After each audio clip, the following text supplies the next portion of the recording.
Hey gang, Jeff here. So I thought I would show you a video with some of the pictures that I took while in Attawapiskat. I already tried to do this once and it actually took almost a half an hour, so I'm going to totally speed it up because I know you guys don't have that kind of time.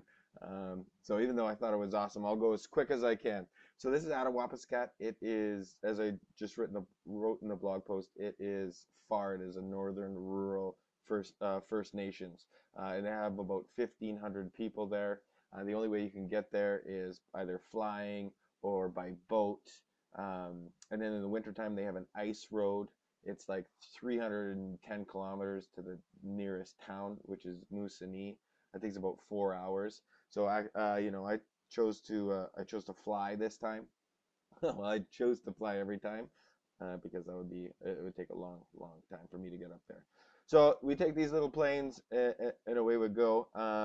It was actually for a parent conference. So not only was I doing consultations, but there was also in the evening stuff for the parents. So I was invited by Wayne Potts and Desmond Leach. They are the vice principal and the principal of the elementary and high schools there. So I was pretty excited. We also went up with a couple other people too. As you can see, this is Dr. Alicia Dunlop. She's a therapist. She's a very nice lady. She's been counseling Aboriginals for years and years. Had a lot of great conversations with her. This is Tanita. She came with us as well. She's a massage therapist, and she was providing some treatment and healing to both caregivers and healthcare providers. So that was really nice to see. I stayed at this place. Unfortunately, I didn't have a winter shot of it because it was just so crazy busy. But this is what it is. This is the Attawapiskat Inn. It's run by a gentleman by the name of Joseph, and he cooks all the meals. Breakfast, lunch, and dinner, which is pretty cool. Very nice guy. But as soon as we got there, we couldn't check in because unfortunately his father had passed away a few days prior, so the funeral was going on. So everything was shut down. So what we did is we ended up staying at Mr. Potts's place for a few hours, which was good because I got to get to know him and his family, and also some of the issues that are plaguing uh, these beautiful people. Mm. I'm a huge animal lover, and these are what they call res dogs. They're wild; nobody owns them. Uh, they're pretty docile for the most part. They're nice, and I just thought I'd take a picture of one because they're nice, and they're everywhere. So they're all over the place, and they sleep outside, and it's freezing, but that's what dogs do, I guess. Speaking of dogs, look at this guy. Isn't he not the cutest thing that you've ever seen? He was hanging outside my inn, and I would see him every night. And of course, he's obviously very smart because he hung out where there was food. And of course, I would always grab something and feed him. So I took this picture of him. I also have he's cute. So I also have this little photo. I mean, I have this video. But what you're going to want to do is turn down the volume because it's recorded a little bit higher. But check it out. It's only a few seconds. Hi. You get it? Hey, what's your name? What's your name? Get my feet. You're a nice guy. Are you a good guy? Anyways, cute. I love animals, and that's just an experience of mine. So moving along, this is what they do. They have, like you get your information, your community information on TV. So I thought that was pretty cool. And as you can see, the sticky note saying it's -10. That was I think that was during the nice time of the day, because other than that, it is freezing up there. Here we go. This is Miss Wesley. She is the principal of J.R. Nakagi, which is the elementary school. This photo doesn't belong to me, Canadian Geographic, but I didn't have time. But as you can see, the school is just portables. They don't have a school. They did have a school that was totally newly built in 1976, state-of-the-art facility, but they had to move in the year 2000 because of a fuel leak. And so there was fumes underneath, and it was making everybody sick. And so here's a quick video too. this is Wayne Potts. He is the vice principal of J.R. Nagagi, and he talks about it. So take a look. So this is the where they're going to put all the contaminated soil from the old school site, the soil that's soaked with the diesel fuel. Well, the fuel, I guess, had leaked out the pipes that are running underneath the ground under the school and digged into the soil under the old school. And they have to clean all that soil up, and they're going to haul it out here to this. This is near the dump. We're about a kilometer away from the community. This soil is just going to cure it out here. I guess the plan is to cure this soil and clean it. Oh, no way. It's a process. Oh, of course. I'm not totally versed on how the process works, but that's what they're doing. I don't know where it stopped. But even that's okay. Moving on. So anyways, the school is contaminated, so they had to move it. So now they're going to build a new school, which is pretty darn cool. This is some of the EAs. They're just having some fellowship. They were the actual first workshop I did, and I remember they all came in and everyone was pretty quiet and nobody was talking, and then they started talking in Cree, and the one guy says, people don't really speak English. And of course they were trying to pull the wool over my eyes, but it wasn't my first rodeo up there, and they thought it was all pretty funny. Actually, they are very funny, and they love to joke around, so do I, so it fit right in. This is just some of the food. They eat well, but they don't eat healthy. Healthy food is so hard to get up there. They only have a couple of grocery stores, well, one big one, and that's a main chain called the Northern. And for example, that plate of like veggies and stuff is like $45. No joke, it is so expensive. So that's why but junk food's cheap. So this is Desmond. He is the principal of the high school. He's an awesome guy. He's got a lot of cool ideas. This is me. I'm trying to help. One of the young students is going to take pictures for me because I wanted to make sure I documented stuff for you guys. So here we are, and I'm trying to teach him how to take pictures. So it's pretty funny, and he became my helper. He's a good guy. So here is the high school. Again, it's only two. There's two hallways, really nice, really clean. I guess someone's catching a nap at the end of the hallway there. The unfortunate thing is, guys, is that there's 400 kids in the elementary school, and there's only 100 kids in the high school, and an only 12% graduation rate. And why is that? Why is that? Well, because I think 80% or more of these kids are affected by an alcohol-related disability or some form of trauma in some way. Because take a look, this was an actual class. There was one person in it. That's it. And this is not a reflection of the teachers. The kids just aren't showing up. And why, do you ask? Well, first I would say sensory, right? People putting their hoods on and covering their eyes because these lights are blasting. And it's just too much for them. And the work is too hard. So we can invest all this money in all this nice equipment and all these nice desks.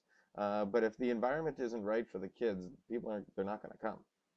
That's just plain and simple. Here is some artwork of their strengths. We always talk about building on strengths with people with fetal alcohol, and so here's some of them, some great artistry. And as I noticed in the corner, I took a look again and I was asking the teacher, and so this was an assignment they were working on because they had such a high suicide rate there that this was the teacher's attempt to help them move on a little bit and with the healing. But lots of suicides because that's tertiary characteristics. That's what happens when fetal alcohol goes unnoticed and untreated, and even the kids don't know what it is, and so they think they're bad. And here's just another slide of more of them. There's this name on the bottom, Shannon. So this is Shannon, really quick. Shannon Kustachin. You may have seen her on the news, but what she was doing is the government wasn't going to give a new school, so she raised awareness on Facebook and YouTube, and she was a huge contributor to them. She launched like the Students Helping Students campaign. She was even nominated for an international Children's Peace Prize. And so what happened is her and her older sister had moved away a year later to attend high school in New Liskeard because, you know, the high school, they wouldn't get the same level of education. But unfortunately, again, she died in a car accident a year later. So think about all the loss. So one bright spot of their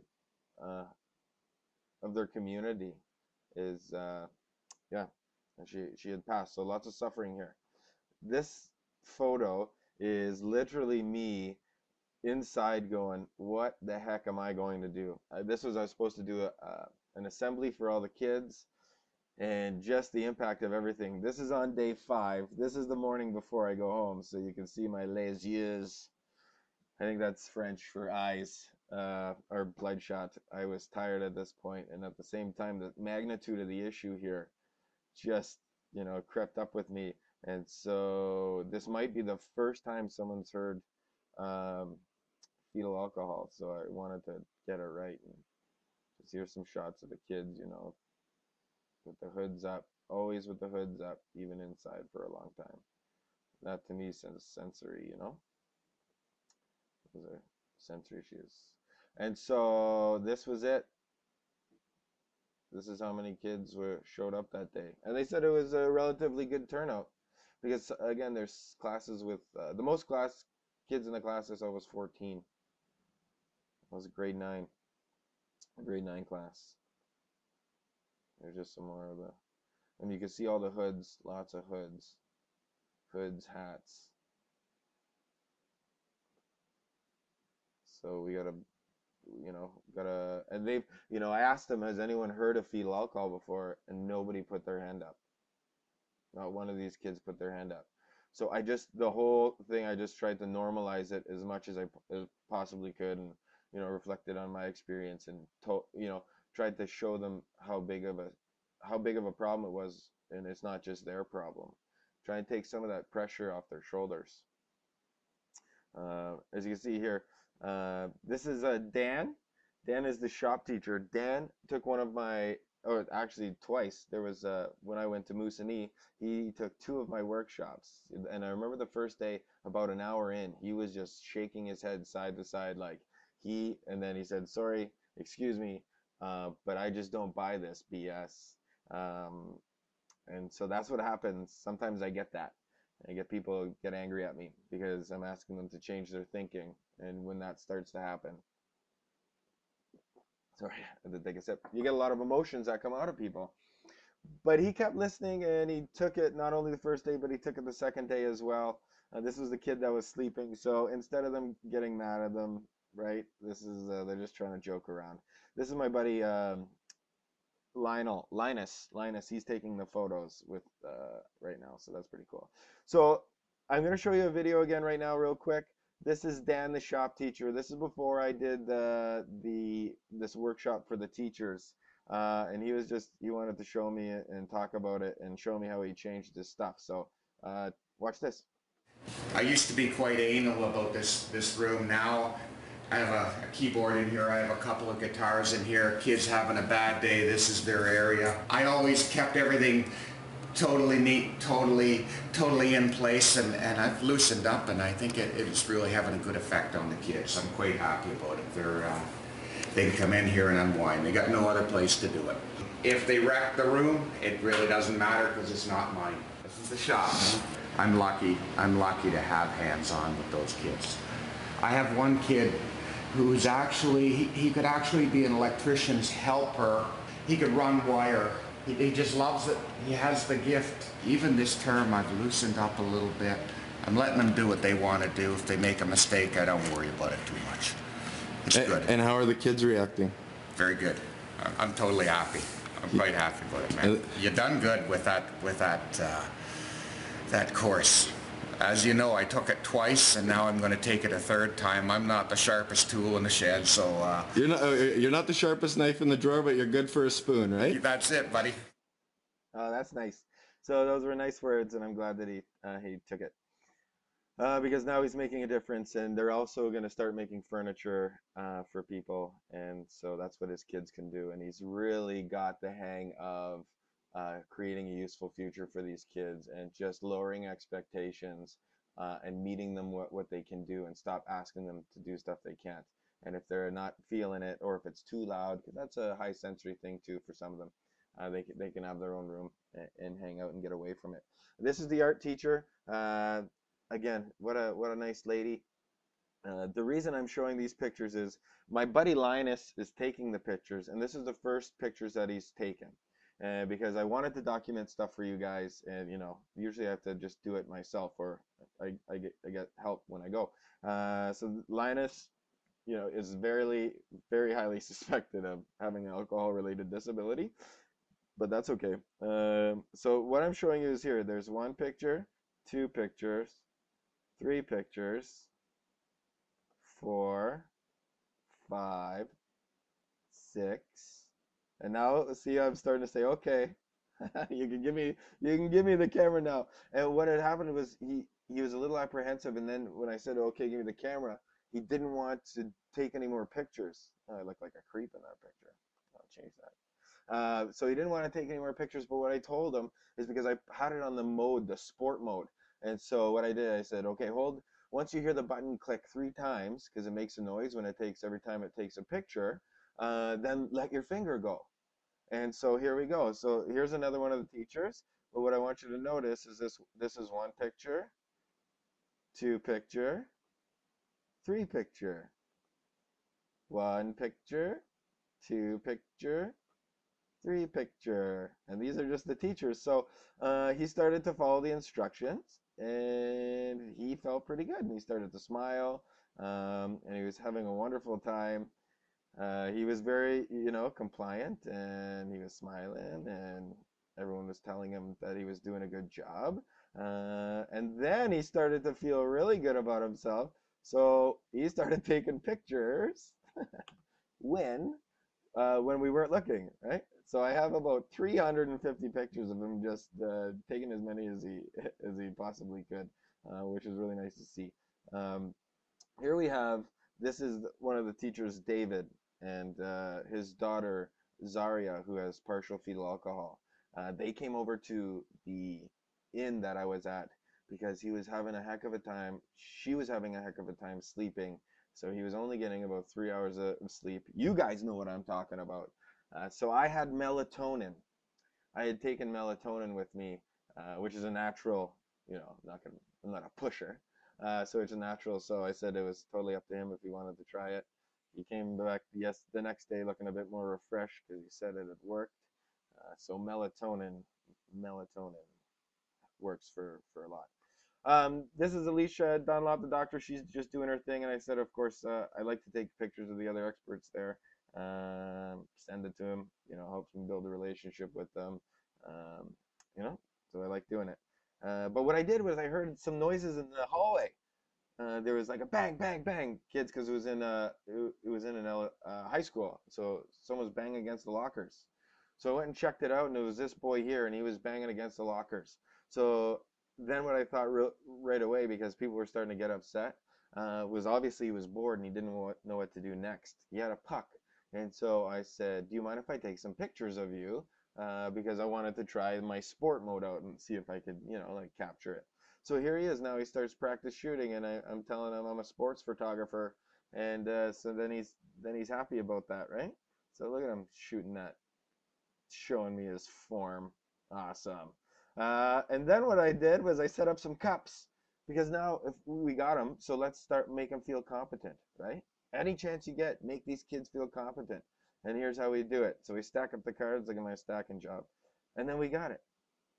And so now everyone's just minding their own business. Miss Alicia could keep doing her thing, and nobody's bugging, and the kid's being quiet, and he's having a good time. And next thing you know, people start cheering him on, and I watch, and he's almost making it. He's almost making it, and then bingo, he hits it, and he's the happiest camper on the set. So good for that guy. And you just keep encouraging him to play hockey. When I was done here, they were having a hockey tournament next door at the arena, And to my surprise, there was also hockey and broomball. Broomball is pretty cool. It's played on the ice. It's like hockey, but they got those the sticks and like this, and they whack like a big rubber ball. It's awesome. This was a tournament, so this is Kashechewan, which is the neighboring uh, um, First Nation, and they were playing at Attawapiskat, and so it was pretty cool. And they were cordial and sportsman-like, sportswomen-like, and they were having a good time. So I just thought, here, you want to experience the atmosphere?